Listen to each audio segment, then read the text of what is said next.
I've been doing this series on what does healthy look like. We spend so much time defining what complex trauma does to people as far as making them unhealthy.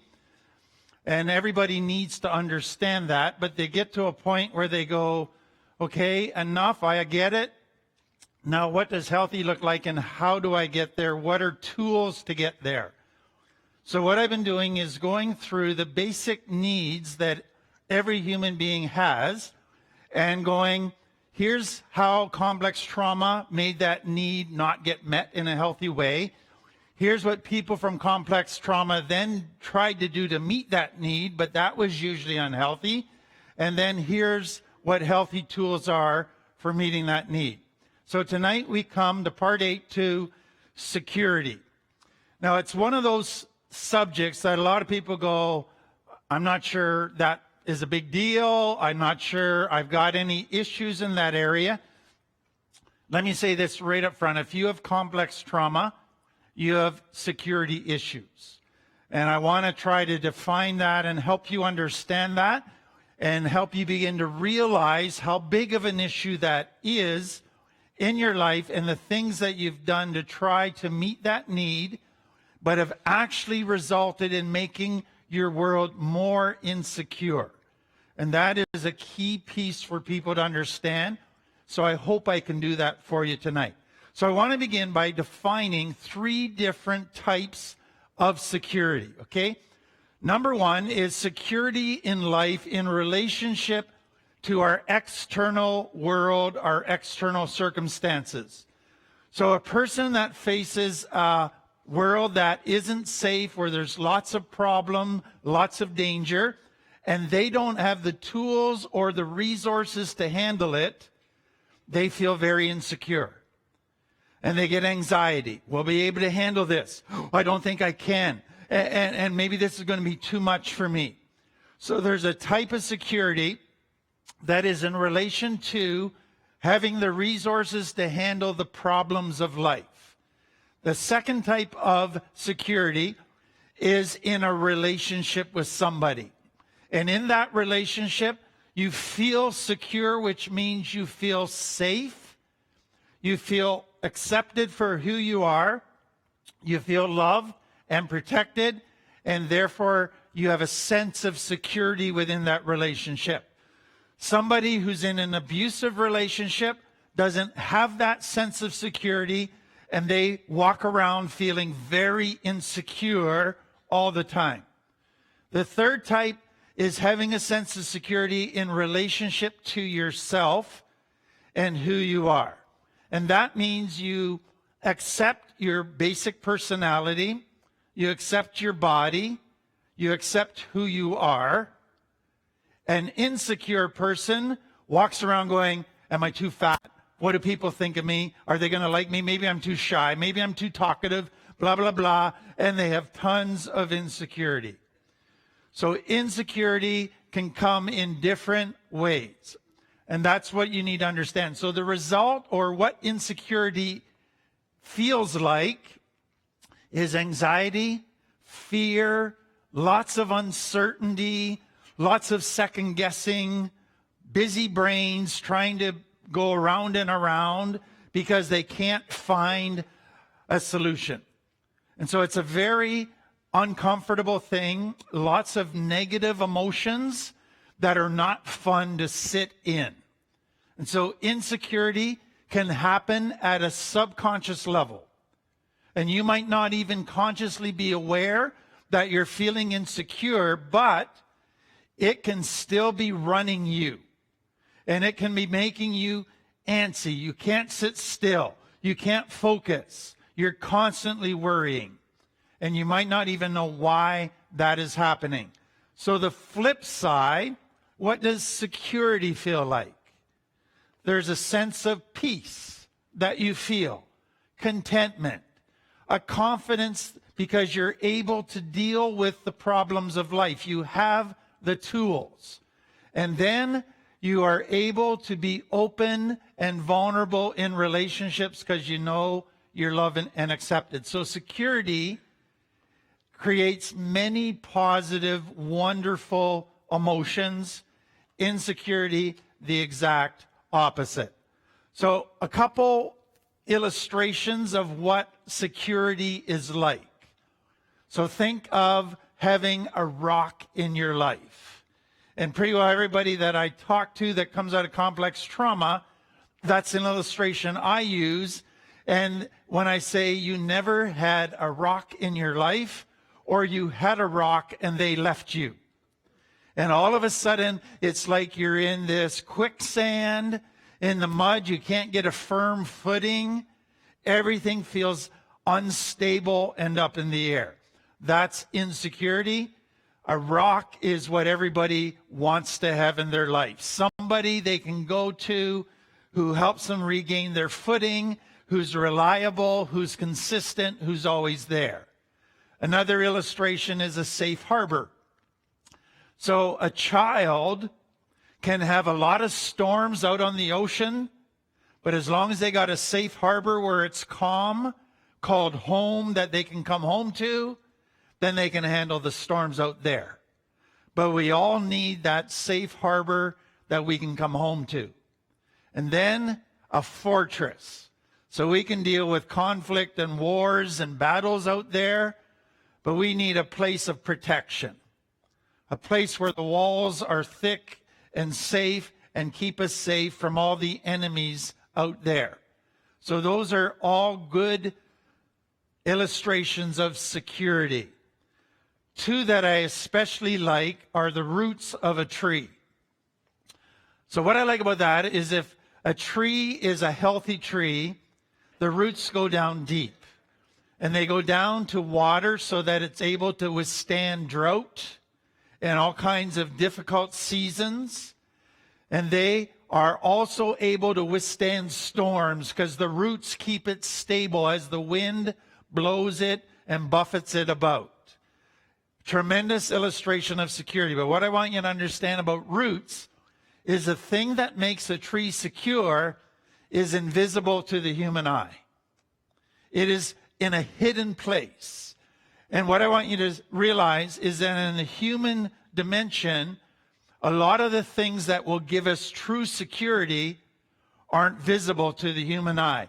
They're in a secret or a hidden part of us, tapping into resources that aren't visible to others. And then the other illustration is the keel of a boat. So if you have a sailboat and it didn't have this keel, which was a weighted thing that goes deep down into the water below the hull of the boat, if you didn't have that and the wind came along, sailboats would just tip over left and right. But the keel is what gives it stability, what enables it to withstand the strong winds in a storm and that the waves don't overturn it. And the same thing, the keel is not the part of the boat that makes it fancy. The keel is not what makes it look good to other people. It is a hidden part that gives it its stability. And so that is an important concept when we think of security, is there might be hidden pieces that the average person isn't aware of. So those are illustrations. Now let me show you how this is supposed to develop in a child normally if they're growing up in a healthy home. How does a child gain a healthy sense of security? How does the security need get met for a child growing up in a healthy home? So number one, a child comes into the world with zero skills to handle problems and stress. So the only way they're going to feel secure is if mom and dad teach them the tools and protect them from the dangerous world, because they don't have that ability as a young child. So mom and dad have to be their fortress that they can run to for protection, and mom and dad have to be teaching them tools. But in order to do that, mom and dad have to provide a consistent, safe place. It's not good if home is safe on Mondays, Wednesdays, and Fridays, but it's dangerous the rest of the week. A child to feel secure needs a safe place every day of the week. And mom and dad are the ones that have to create that environment, not just by rules, but by them being safe, consistent people. And so that is what creates the security.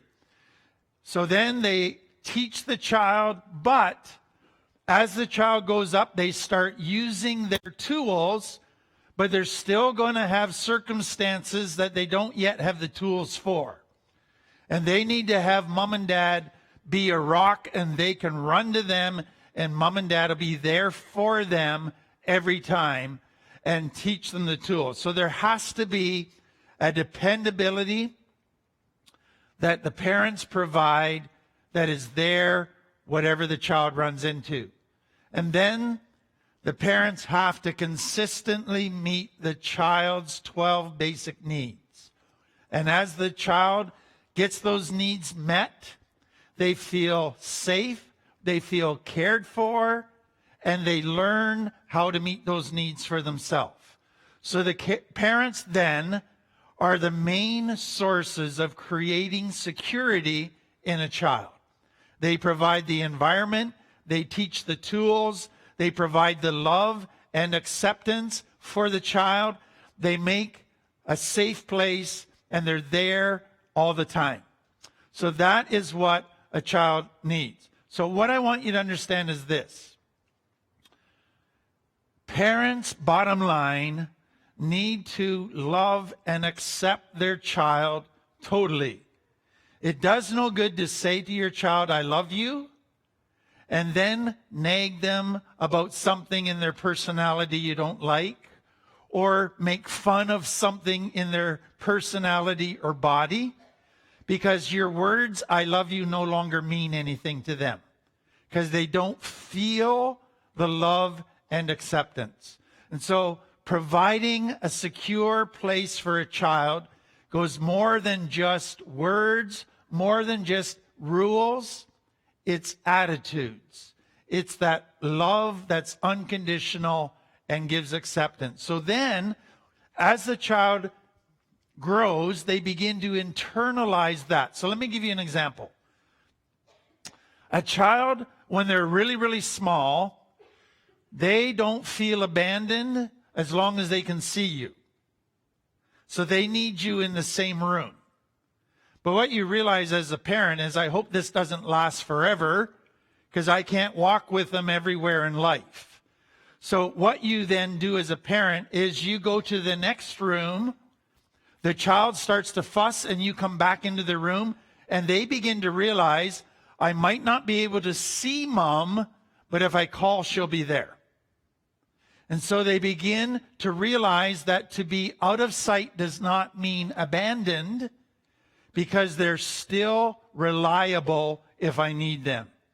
So then when they go to kindergarten, they get a little nervous, because now they're going to be away from mom and not even in the same house. But then when they come home from school that night, guess who's there to meet them? Mom. And they realize, okay, so they internalize mom's presence. So even though she's physically not with me, she is with me. And I can go into the world with that awareness. So that is what begins to create the security.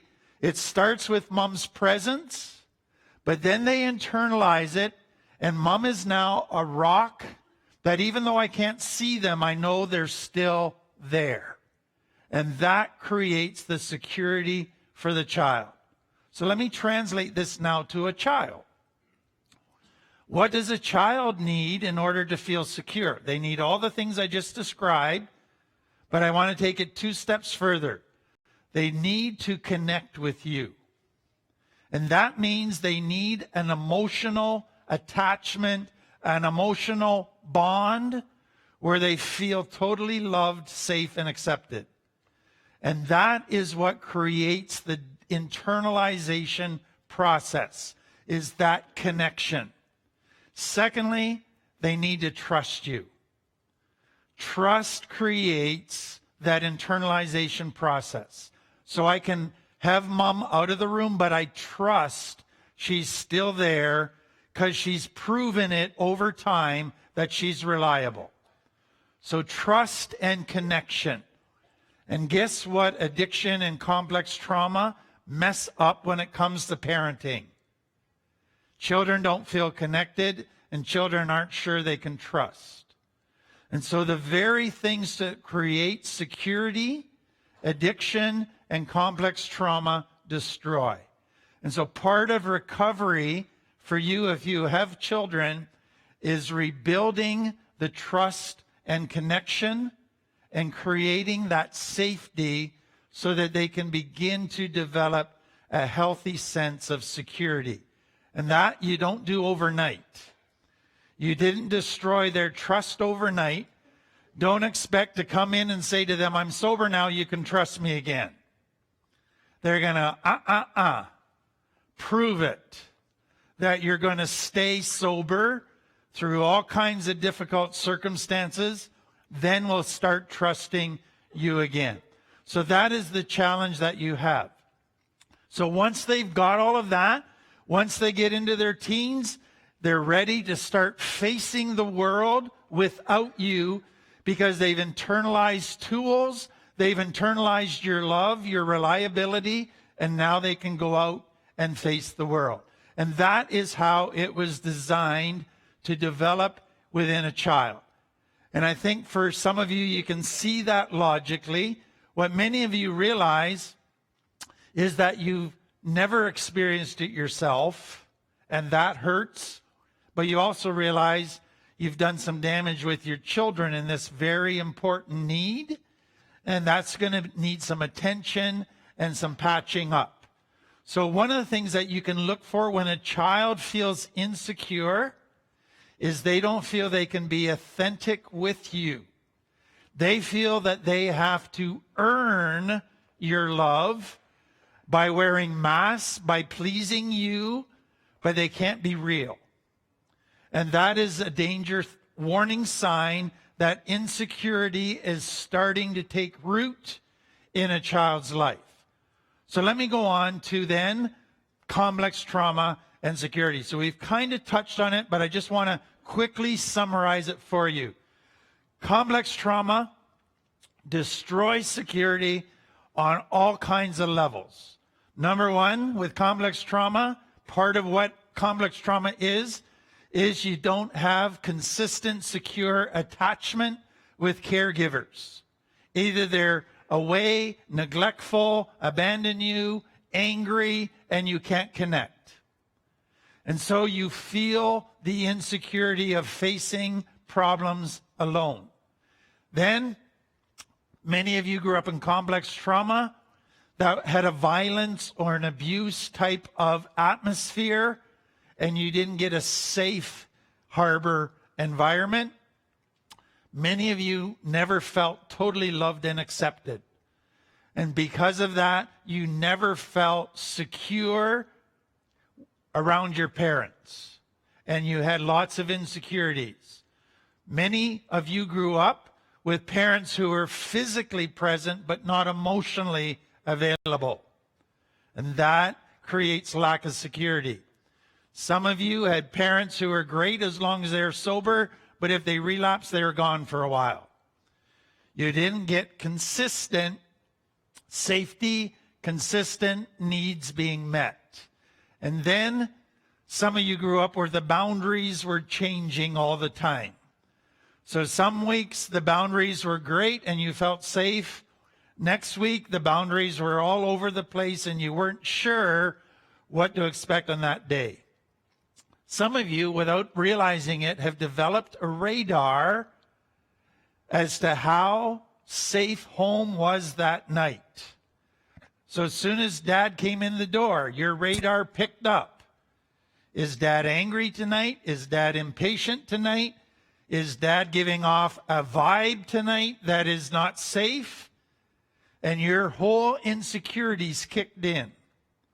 And so the need to feel security, what I want you to see, is so great that children will develop radars to detect whether they have it or not. And some develop very sophisticated radars. So if that's the case, and you've been through all of the ones I just mentioned, I hope you realize now that, wow, this security need was never really met. Okay, so let me take you to the next piece. Nobody wants to live in insecurity. It creates all these unpleasant emotions that we don't want to sit in. So a child at a subconscious level from a very young age is going to begin to try and create a sense of security. So I've got about 16 things here that children can do. You can check off the ones that you've done. Some of them you might still be doing today. But here's what I want you to see up front. For each of these things, they seem to help for a bit, but they've actually made life worse. And they've actually destroyed relationships, and they make for terrible parents. Okay? So the first thing a child does when nothing's secure, it feels like nobody's in control. Bingo, solution, let's be a control freak.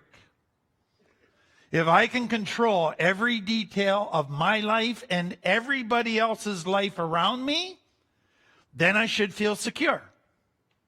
The problem with that, it might seem like it works, but not everybody wants to cooperate with your control agenda. And so you end up with troubles there. Some people that came out of a lot of poverty, where they felt insecurity because they didn't know if they were going to get clothes or food because of the poverty, their solution is, I need lots of money in the bank. Then I can face any financial problem. And so they become workaholics. They're stashing money away, hoarding money, all of those things, trying to create a sense of security. So there's value in saving, but I hope you can see that you can take that too far, trying to meet the security need. Another common one is, I should never become totally committed to anything. I always need an escape hatch. So if I get into something and something bad happens and nobody's going to be there to help me and I don't have the tools to handle it, I need an escape hatch. So never commit to anything, because then you'll keep yourself safe. And that many of you have done. Another one that is very common, and some of you might have grown up with this and not even realized your parents were doing it, but when you live in an insecure world where nothing is safe, nothing secure, the brain says, let's develop a very rigid way of thinking. Black, white, no gray, my way, highway. And therefore, my security comes from a rigid set of beliefs. And the problem with that is I'm only willing to look at things one way. I'm not willing to look at it from any other angle. So if my children challenge me, it's my way or the highway. Shut up. You don't know what you're talking about. I'm not open to listening to anybody else. And so you think you're creating security by that black and white world, but you're doing tremendous damage to those underneath you. And so a lot of you grew up with that. Now, some people will rationalize that approach by this. They go, I am proud of being a black and white rigid thinker because I'm a no compromise person.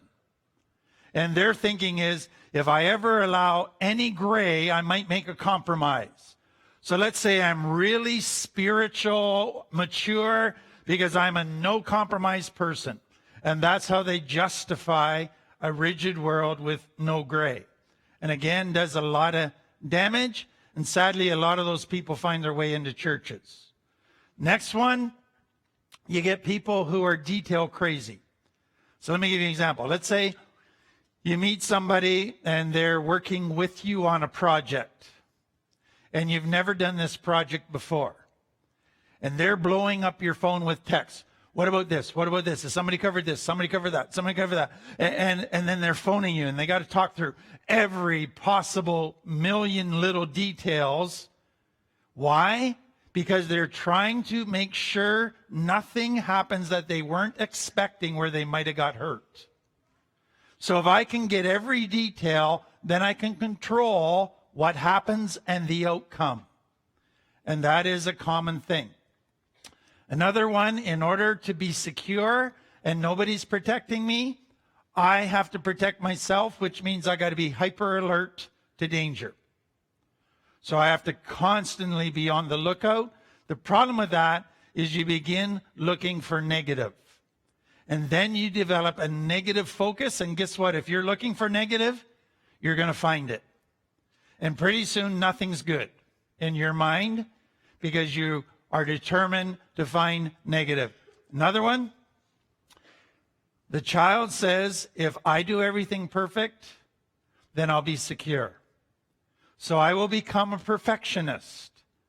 And I will be this perfect person to make my world secure. And then I will require those that I'm in a relationship with to be perfect as well. And that puts too much strain on relationships. The next one, some, without even realizing it, go into magic thinking or superstitions or OCD. So the person that says, I have to check this so many times, why are they saying that? Because if I check it the right number of times, I'll be safe. If I don't check it the right number of times, I might get hurt. So they're trying to create security through doing certain compulsive actions, or I just need a magical formula. And so if I just do this magical little ritual every time, then I'll be clean and sober this time perfectly, or my world will be safe. And so you develop this magical thinking, superstitious approach. And then become a people pleaser. So if I please everybody, nobody will be mad at me. Therefore, nobody will make my world unsafe. So I better please everybody. Some of you have tried that. Some of you go, why try any of this? The way to not get hurt is don't try anything. So let's just isolate into my safe little cocoon and create security within the four walls of my little house. And some have tried to do that. And then some have said, I'll get somebody else to keep me safe. So mom and dad wouldn't keep me safe. I'm going to fall in love with somebody who will keep me safe. And guess what? You end up marrying your mom or dad. And then they don't like you acting like a kid. And you don't like them acting like your mom or dad. Okay? Others, whenever you face a responsibility that creates anxiety or insecurity, you go, who can I phone to get them to do it for me? And you recruit all your supports to do the stuff that you're afraid to do. And if they do it, then they keep you from ever growing up. And you stay stuck in insecurity. It seems to solve it, but it actually makes it worse. And then there's some people that go to the extreme of saying, who needs security? I thrive on danger. I'm a chaosaholic. And they try to make that a point of pride. Meanwhile, they're full of fear inside. They just try to act super tough. We're almost done. If you're discouraged, we're almost done. The extreme way of trying to stay safe is when the brain can't come up with a solution that is doable, it will disassociate from reality. It will disconnect you in your brain from what is happening here and now. So you could be being severely abused, but you're on the ceiling watching it like it's happening to somebody else. And that is a very severe thing. But what can happen for some people without realizing it is they develop a way of creating security called a fantasy world. So when things are feeling out of control, they escape to their secure fantasy world to protect themselves. Now, all of that, I don't know how many of those you checked off, but some of you, there's quite a few of you nodding. But there's one other piece that I want you to see with this, okay? What you don't anticipate with complex trauma is that your brain is being trained to approach life a certain way. So you end up trying to create security without realizing what's happening in your brain. And what's happening in your brain is, in order to protect you from danger, it starts to have to jump to worst case scenario whenever anything happens. So somebody doesn't answer your text, what do you go? They're cheating on me. All of a sudden, your little secure world just blew up. Not their fault, your brain. And so complex trauma, you try to create security, but you defeat it at the same time. That's what I want you to see.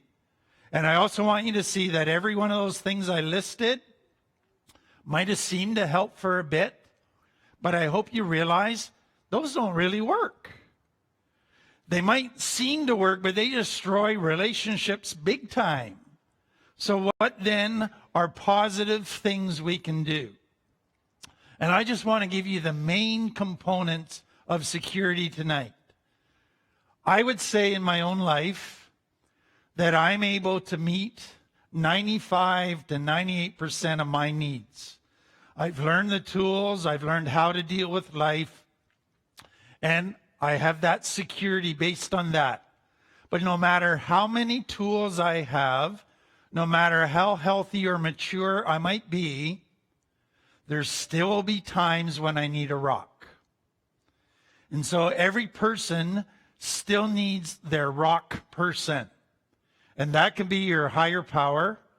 That can be a reliable person who's stood by you in your life that is still there for you to go to when you can't handle it on your own.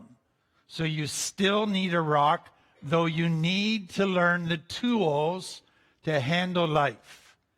Not running to get everybody else to fix your problems, but learning how to do it yourself. Now, what I have found over the years is people from complex trauma love learning the tools. They just aren't good at applying the tools. And applying the tools is where the rubber meets the road. So that's what you have to do, not just learn them, but apply them when your fear is triggered and your insecurity is triggered. The next thing, you have to learn what to I have to accept this situation, or what is this that I need to apply tools and change? Because there's some things I can't change no matter how hard I try, and I'm going to wear myself out trying to do that. I need to learn to accept it. And then the final thing, there's still a lot of value in creating a safe environment for yourself, for your kids. Now, do you know part of a safe environment is a predictable, consistent routine and structure? So let me say that another way, in case you didn't get where I'm going here. You guess what security comes from? Boring routine.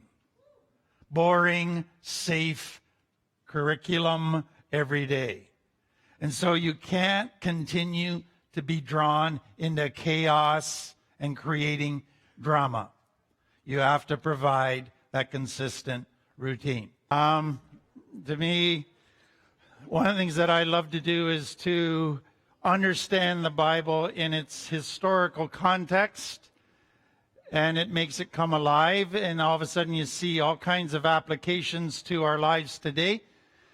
So we've been looking at complex trauma in the Bible. Is there a story? And there is, and it's when Israel was in slavery in Egypt.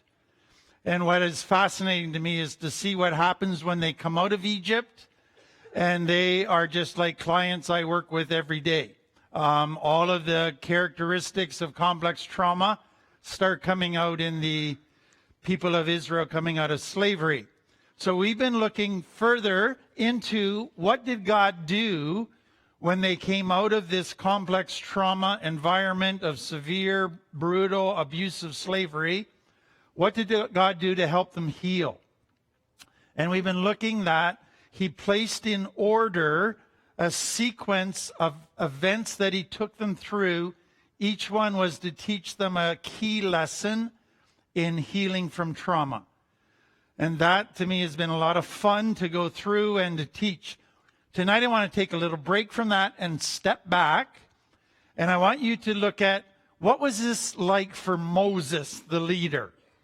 And you're going to, I hope, see application tonight in this way. You're going to see what it's like to work with people in early recovery. And what you're going to find is a roller coaster. And I'm going to show you the roller coaster that Moses was on in those early months with these 3 million people coming out of slavery. And it was a roller coaster ride. And then it's also going to give insight into what does it like to be a parent to children who already have some complex trauma. And Moses' example will give us really important insights into that. So let me just give you the pieces of the roller coaster so far, okay? So Israel's in slavery and they were at an all-time low. God sent 10 plagues and delivered them from slavery, and that was pretty exciting. And then after that, Pharaoh's army chased them to recapture them. So you can just see the roller coaster going down as fear takes over. And then God delivered them, and they're back up at the top.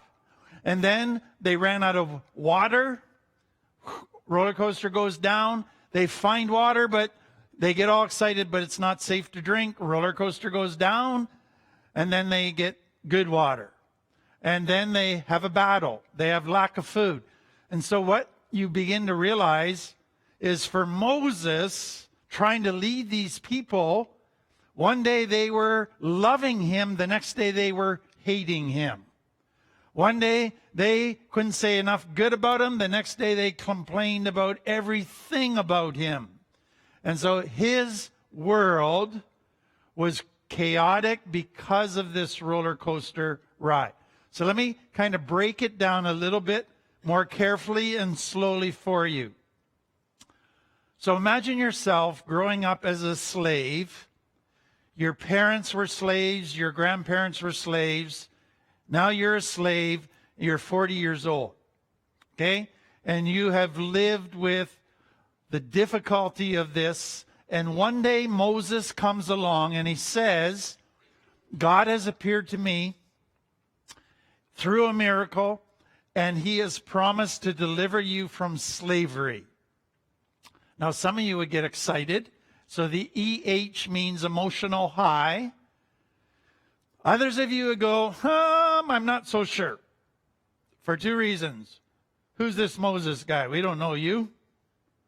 You could be just blowing smoke for all we know, and you could just doubt and criticize everything. Or you could say, I'm not sure I trust this God. I've been praying to him for 40 years, and my parents prayed to him, and my grandparents, and I'm still a slave. So why should I trust this God?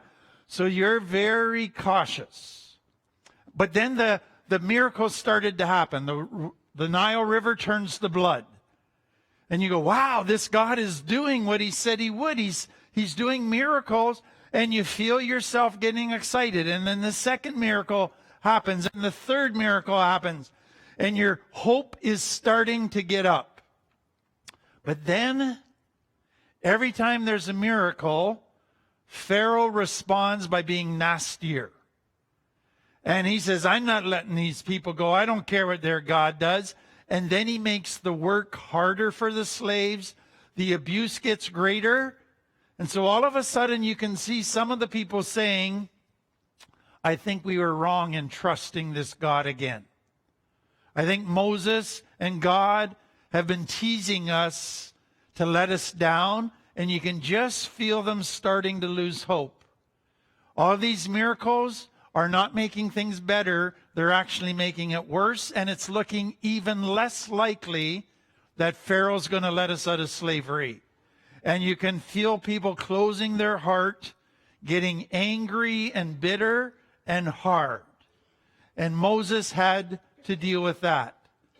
But then finally, the final plague happens.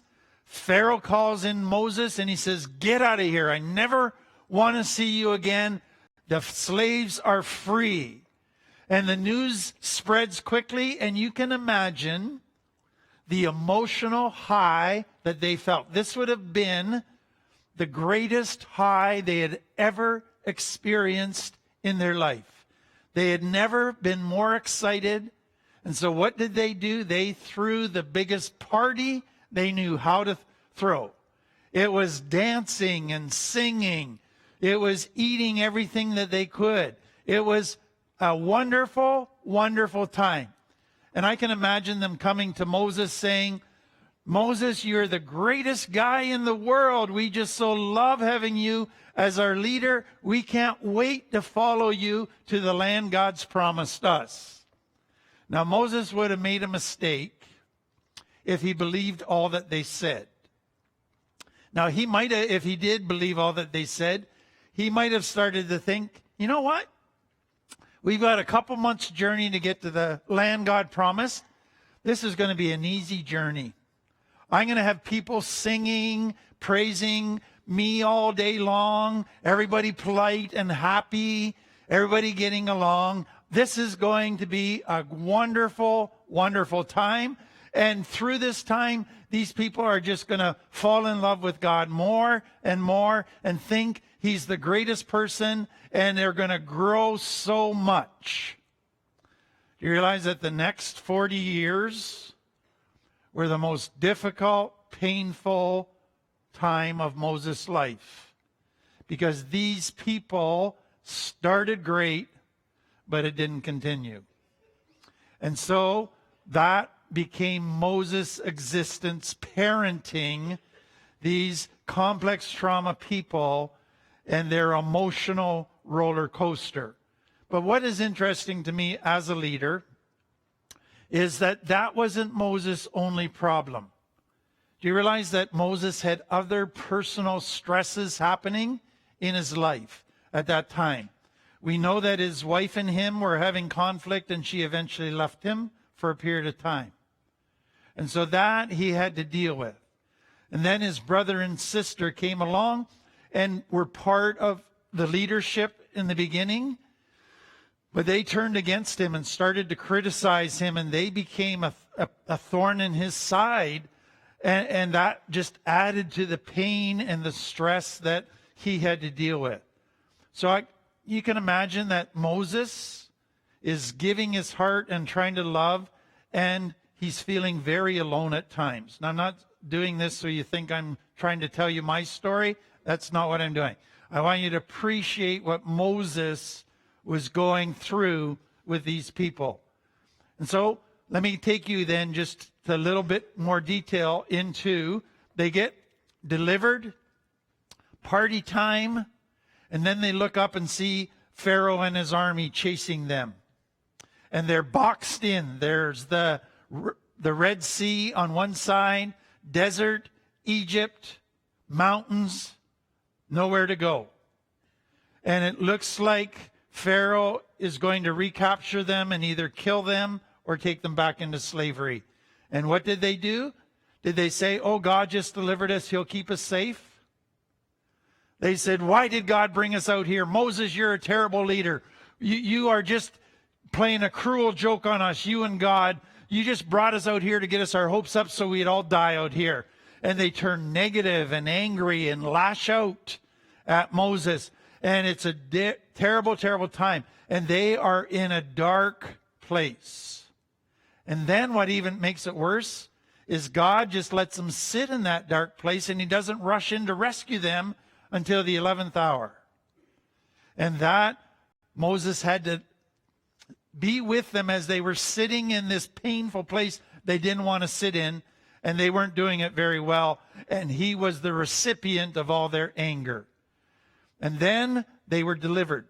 The Red Sea opened up, they passed through, and guess what they did? Threw a party again. and walked around, our God is so great, our God is fantastic, and Moses is such a great leader, and it was a wonderful thing.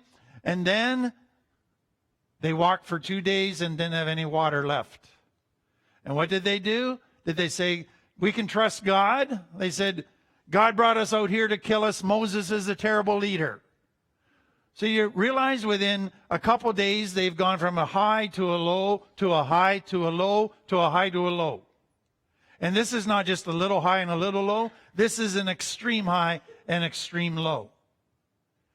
Imagine what that was like for Moses. And that's only the first couple days. And that continued over and over again. So there was a pattern that developed. But here's what I want you to see. What was really going on, and you'll relate to this in your own life, but in your children's life as well, if they already have complex trauma, is they didn't trust yet. And so when they were put in a situation that triggered them, where they could have trusted God and Moses, their fear took over, and their lack of being able to trust came out in the open, and that's why they lashed out. It wasn't because God wasn't there, it's because they couldn't trust God yet. And so that was an issue. And then what you begin to realize is fear was still the main emotion of their life. And once it got triggered, it escalated big time and in a bad way. Because then they would go to anger. They would go to the worst case scenario. They would lash out. They would feel hopeless. And many of you go through that on a regular basis, and your kids do as well. So what happened over the next 40 years was a pattern where they go along fairly well, no problems, everything was going well, but then a new problem came along that they didn't feel they could handle, and right down again, lashing out, angry, complaining, negative, bitter. And that happened year after year after year. Sound familiar? So some of you in early recovery, you're the one on that roller coaster. Some of you, your kids are on that roller coaster and you're trying to keep up, and it's plain wearing you out. So let me show you how Moses responded. And I love this, because you know what we think when we think of Bible heroes? We think Moses sat there as cool as a cucumber and said, God, take care of this. I'm trusting you. And he was just sweet and kind. Think again. Let me read you Exodus 32. When he came near the camp, Moses saw the calf and the dancing. So on Mount Sinai, where we're stopped right now, where he's getting the 10 Commandments, he comes down the mountain and they're having an orgy. And so what does Moses do? He threw the stones on the ground, he burned with anger, and he smashed the stones on the mountain. He had a bit of a meltdown. Any of you have that with your kids some days? You want to know why I love this? Because the Bible shows that even the greatest saints were still human. And the greatest saints still had moments where they didn't always act quite the way they should have. And God doesn't come and get in Moses' face and say, bad Moses.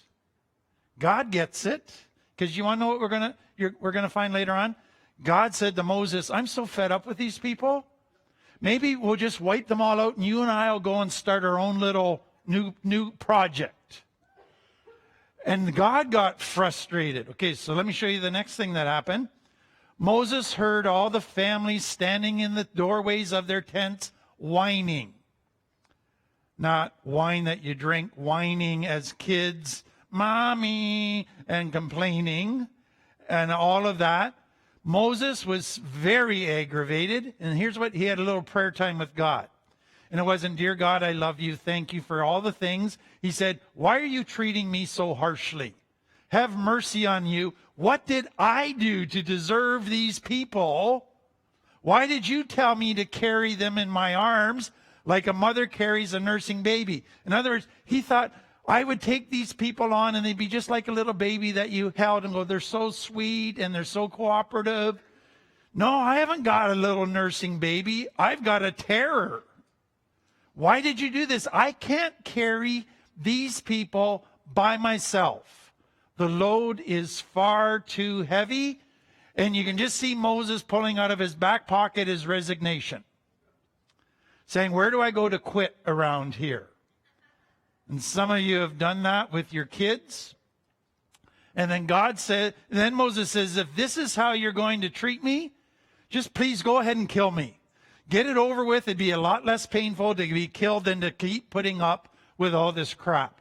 Do me a favor, kill me and spare me the misery. Ever had a day like that? Here was Israel's greatest leader having a day like that. You want to know what that does for me? I go, okay, it's okay to have the odd day like that. I don't need to beat myself up. But you want to know the key with Moses? A couple things. He didn't rebel. He kept his heart open to God and he kept surrendered. And he said, eventually, God, if you will go with me, because I can't do this myself, if you go with me and help me, I will keep pouring out my life for these people. He continued to come back to a place of love and acceptance and service to these very challenging people. And so if you're like the people of Israel, you're on the roller coaster, I hope you appreciate that others trying to support you can find you kind of exhausting at times, and understand the patience that they need to continue to go with you and support you on your journey. But secondly, if you're trying to help somebody else or you're helping your kids, don't expect it to just go nice and smooth all the time just because you're getting your life together. Life for them is up and down. It's a roller coaster. And so to be a parent and love them means you have to learn to manage that roller coaster ride. And there's going to be days where you want to quit. There's going to be days where you go, it's too much. I can't do it anymore. And that's why I love the fact that Moses always went back to God and said, you be my strength. You be my rock. You give me wisdom. And if you will do that, I can make it. So I love the fact that God includes this as part of the story. And I hope it just helps you in where you're at in your journey, either with